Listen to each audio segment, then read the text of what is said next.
Hello, I'm Seamless. This is Friday, and it's How to Bass, and this is part 2. We're going to talk about now the sort of the theory behind ring modulation, why this is being what it is, and then also why I'm applying it in the way that I am. So, this setup here, if I actually removed Slater 3's influence, this setup is pretty normal.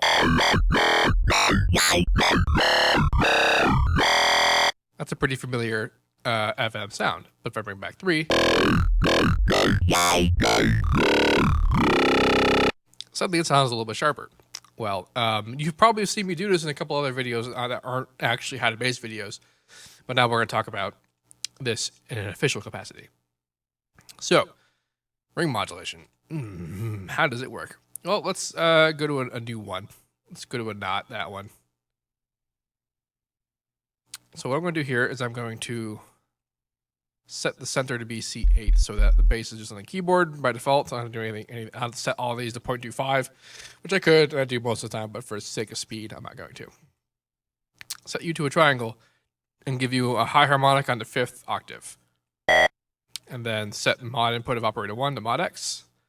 And we got that sound. So now let's go to the RM tab. So what is RM? RM stands for ring modulation, which is effectively amplitude modulation in the same way that frequency modulation modulates pitch. RM modulates volume by the shape of the waveform. It's called ring modulation because it was the original circuit that created this effect on analog hardware that did this was a ring. It was a ring piece of circuit. Ring modulation. So, however, unlike frequency modulation, this doesn't... the waveform's change in the slope isn't what determines the change in amplitude. It's actually straight up just the shape of the waveform. Now, a waveform oscillation starts at 0, goes positive, comes back to 0, and then goes negative, and then goes back to 0. Now, it's important that I call this 0 because in the world of ring modulation, 0 means 0 volume. And then positive means positive volume, and the negative means negative volume, or the same amplitude, only negative phase. So that's what RM will do to an operator when it modulates it. So say, for example, 3, if I want to go modulate 2,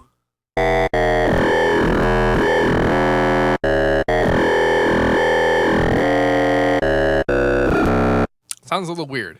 And this is actually effectively because this is gaining volume and going back to 0, and then gaining volume and going back to 0 twice in a single period. So it either sounds like the same pitch or even gives you the impression of a higher pitch. So to change that, we take advantage of the TX operations that create these different waveforms. So the first thing that we can do is we can go to half, which means that the waveform oscillation is the same length as the period was originally, but it's only the top half or the positive value of oscillation.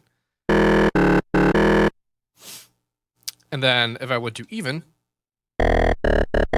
suddenly we're getting closer to the original sound that I had made with the sharpness. Now, if I want to make it a little sharper, I can engage the tension until it's almost basically a square wave.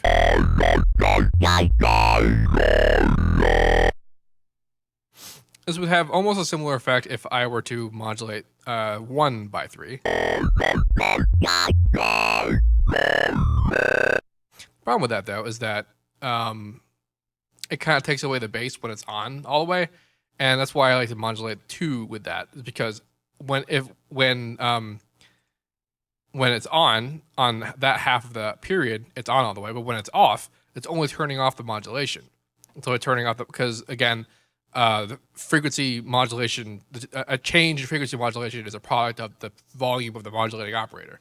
So when the modulating operator is at 0 volume, it's not modulating anymore. And so that means that the sine wave is allowed to be fully a sine wave. You can even see it in the frequency window up top.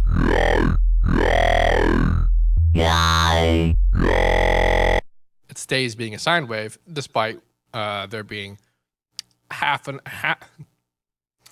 period's worth of FM still engaged. So that's a lot of fun. Now, to get more unique sort of textures, play around with the phase. And this changes what part of the period gets turned off and what part stays on.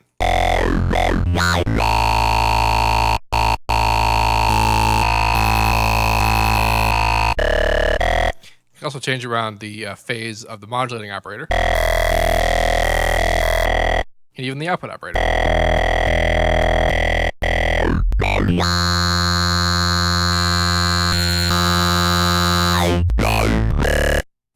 Now, one other thing you can do in terms of phase is that you can actually modulate phase on the fly.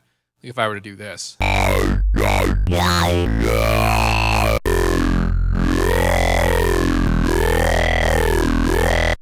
Now watch the frequency meter up top.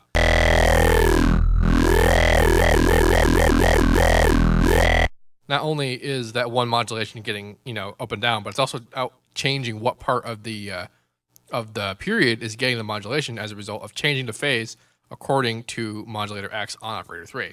So that's a lot, something to take into account. If you did that with FM, an FM modulator, that would actually, for the moment that you're moving it, it would change the pitch of the modulating operator, which can sometimes be weird.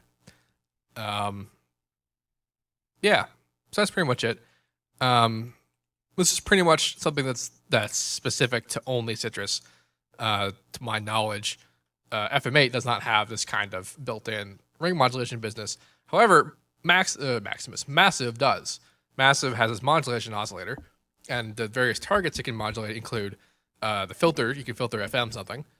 It calls it FM for a reason. And then it has phase, which when you target phase modulation of a sound of an oscillator, that will modulate the pitch. So it's essentially FM. And then it has ring modulation as a target. That's what you can do. So a lot of ring modulated sounding, because once you hear that and you realize that kind of thinness and sharpness can come from ring modulation, you might start to realize that a lot of particular sounds that people have made in Massive are the result of adding ring modulation to oscillators. So play around with that. Have a good time. I'll put up this patch. And you can mess around with that. If